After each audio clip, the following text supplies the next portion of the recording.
यदि आप भी अपनी जन्म कुंडली का अध्ययन निःशुल्क रूप से ठीक इसी प्रकार से कराना चाहते हैं तो आप अपनी बर्थ डिटेल्स जैसे कि आप अपना नाम, अपने जन्म की तिथि, अपने जन्म का समय और अपने जन्म का स्थान, ये चारों ही चीज़ें किसी भी एक स्पेसिफिक प्रश्न के साथ में इस वीडियो के कमेंट सेक्शन में दे दीजिए।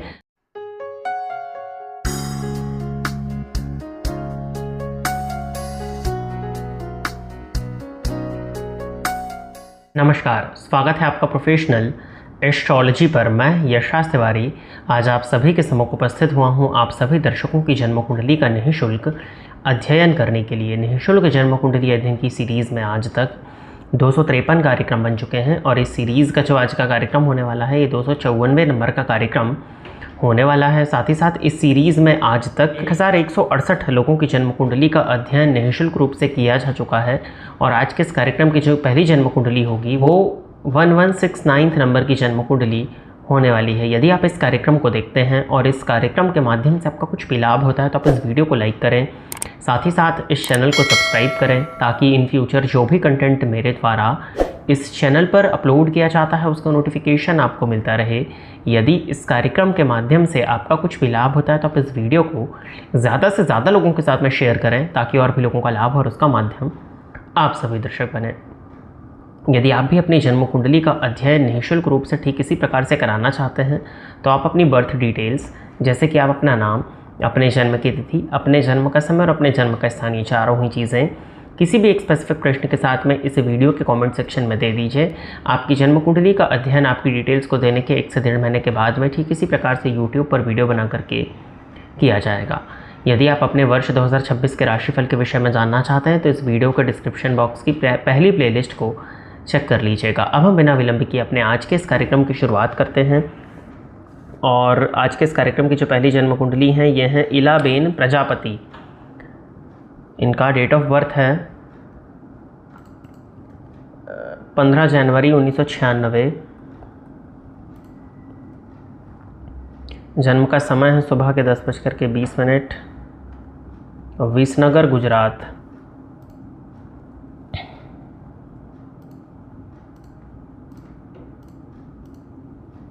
कुंभ लग्न की जन्म कुंडली बनती है। राशि आपकी तुला है।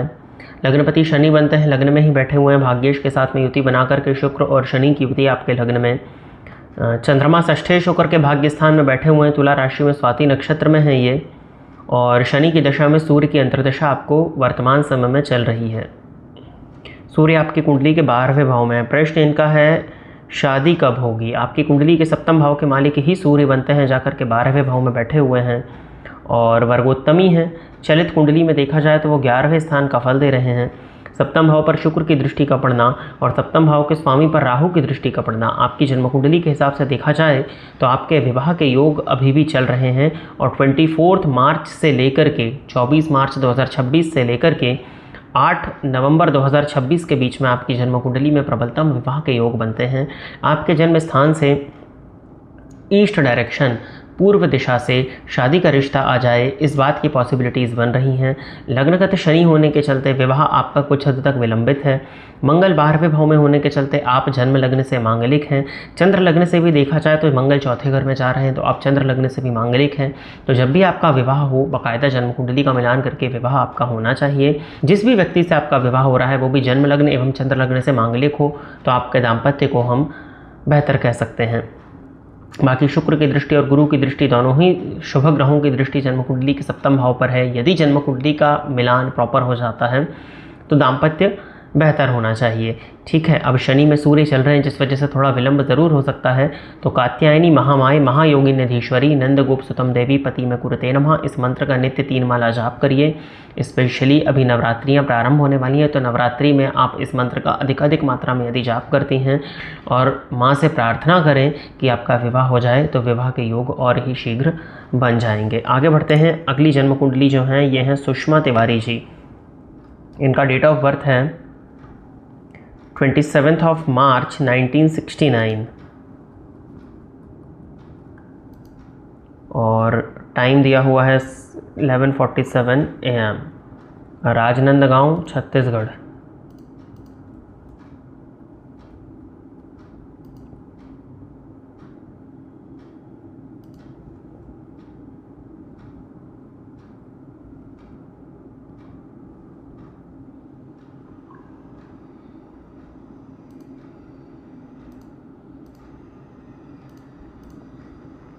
मिथुन लग्न की जन्म कुंडली है और राशि भी मिथुन बनती है। लग्नपति बुध हैं, दशम भाव में जाकर के नीच राशि में 0 अंश पर बैठे हैं। शुक्र में चंद्रमा की दशा है। इन्होंने पूछा है मेरा पीएचडी कब अवार्ड होगा बताएं। देखिए, आपकी कुंडली में गुरु की दृष्टि लग्नेश पर पड़ रही है, ठीक है, और भाग्य भाव या उच्च शिक्षा भाव के स्वामी शनि बनते हैं, नीच राशि में बैठे हुए हैं और नवमांश के 9th हाउस में सूर्य बैठे हैं नीच के, तो कहीं ना कहीं दिक्कत को तो प्रदर्शित कर ही रहे हैं ना। अष्टम पति भी शनि ही बनते हैं, हालांकि अष्टम भाव पर गुरु की दृष्टि पड़ रही है जो कि एक प्लस पॉइंट है। फिर भी मुझे तो यहाँ काफ़ी समय दिखा रहा है। 2030 के सितंबर के बाद में पीएचडी के अवार्ड होने के योग आपकी कुंडली में बनते हैं। अब क्या स्थिति है आपने, क्योंकि पुरानी स्थितियाँ तो कुछ नहीं बताई ना कि कब से कर रहे हैं, क्या स्थिति है, कहाँ फंस रहा है। तो इस कुंडली की दशाओं के अनुसार यदि हम देखते हैं तो एक योग तो जुलाई 2026 तक चल रहा है, अगर उसमें पॉसिबल है प्रैक्टिकली तो उसमें, नहीं तो फिर 2030 के सितंबर के बाद में ही पीएचडी अवार्ड होने के योग आपकी कुंडली में बनते हैं। उसके पहले तो मुझे स्थितियाँ नहीं दिखती। आगे बढ़ते हैं। अगली जन्म कुंडली जो है यह है राहुल वर्मा जी। तो राहुल जी आप तैयार रहें, आपकी जन्म कुंडली में ले रहा हूँ। डेट ऑफ बर्थ दिया है इन्होंने 12 अगस्त 1994।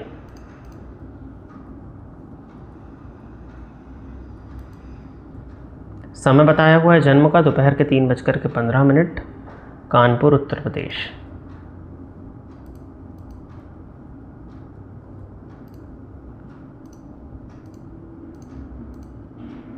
धनु लग्न की जन्म कुंडली है और तुला राशि बनती है। गुरु की दशा चल रही है अभी आपकी।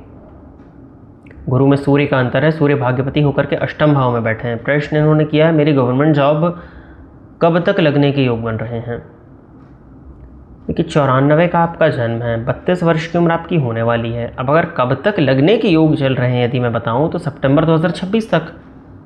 यदि आपकी प्रिपरेशन इत्यादि बढ़िया रही है, क्योंकि दशमपति देखा जाए तो आपकी कुंडली के अष्टम भाव में है बट सूर्य के साथ हैं, और षष्ठपति दशम में जाकर के बैठे हैं और गुरु की दृष्टि पड़ रही है सप्तम स्थान पर। तो मुझे ऐसा लगता है कि सरकारी नौकरी तो आपकी हो जानी चाहिए इसी समय पर। दिसंबर 2025 से आपके योग शुरू हुए हैं, और अगर 2023 के बाद आपने जो भी एग्ज़ाम दिया है, 2023 के अप्रैल मंथ के बाद में जो आपने एग्ज़ाम दिए हैं, उन एग्ज़ाम में ही सिलेक्शन होने का योग आपका अभी चल रहा है 20 सितंबर 2026 तक। और आपकी जन्म कुंडली इस बात को साफ प्रदर्शित कर रही है कि सितंबर 2026 के पहले पहले ही आपके हाथ में सरकारी नौकरी हो जानी चाहिए। तो मुझे लगता है कि प्रोसेस वगैरह तो आपके चल ही रहे होंगे, आगे बढ़ गए होंगे, और सितंबर 26 के पहले पहले ही आपके हाथ में सरकारी नौकरी हो, इस बात की पॉसिबिलिटीज़ प्रबलतम दिखती हैं। देखिए गोचर कुंडली इस बात को बता रही है कि आप देखिए सितंबर के पहले पहले ही हो जाना चाहिए। गोचर भी इस बात को ही प्रदर्शित कर रहा है कि सितंबर 2026 के पहले पहले ही आपकी जन्म कुंडली में सरकारी नौकरी के योग हैं। बस सूर्य भगवान की आराधना करते रहिए, सूर्य को नित्य जल दीजिए, नित्य आदित्य हृदय स्तोत्र का पाठ करिए, चाहे तो 11 रविवार का आप बिना नमक का उपवास भी कर सकते हैं। तो प्रिय दर्शकों, इतनी ही जन्म कुंडलियों का निःशुल्क अध्ययन करने के लिए आज मैं आप सभी के सम्मुख उपस्थित हुआ था। आशा करता हूं कि जितने भी लोगों की जन्म कुंडलियों का अध्ययन मेरे द्वारा इस निःशुल्क जन्म कुंडली अध्ययन के कार्यक्रम के माध्यम से किया गया वो सभी लोग संतुष्ट होंगे। यदि आप इस कार्यक्रम को देखते हैं और इस कार्यक्रम के माध्यम से आपका कुछ भी लाभ होता है तो आप इस वीडियो को लाइक करें, साथ ही साथ इस चैनल को सब्सक्राइब करें, ताकि इन फ्यूचर जो भी कंटेंट मेरे द्वारा इस चैनल पर अपलोड किया जाता है उसका नोटिफिकेशन आपको मिलता रहे। यदि इस कार्यक्रम के माध्यम से आपका कुछ भी लाभ होता है तो आप इस वीडियो को ज़्यादा से ज़्यादा लोगों के साथ में शेयर करें, ताकि और भी लोगों का लाभ हो और उसका माध्यम आप सभी दर्शक बने। अपनी जन्म कुंडली का निःशुल्क अध्ययन कराने के लिए अपना नाम, अपनी date of birth, time of birth और प्लेस ऑफ बर्थ, ये चारों ही चीज़ें किसी भी एक स्पेसिफिक प्रश्न के साथ में इस वीडियो के कॉमेंट सेक्शन में दे दीजिए। आज के इस कार्यक्रम में बस इतना ही रखते हैं। नमस्कार।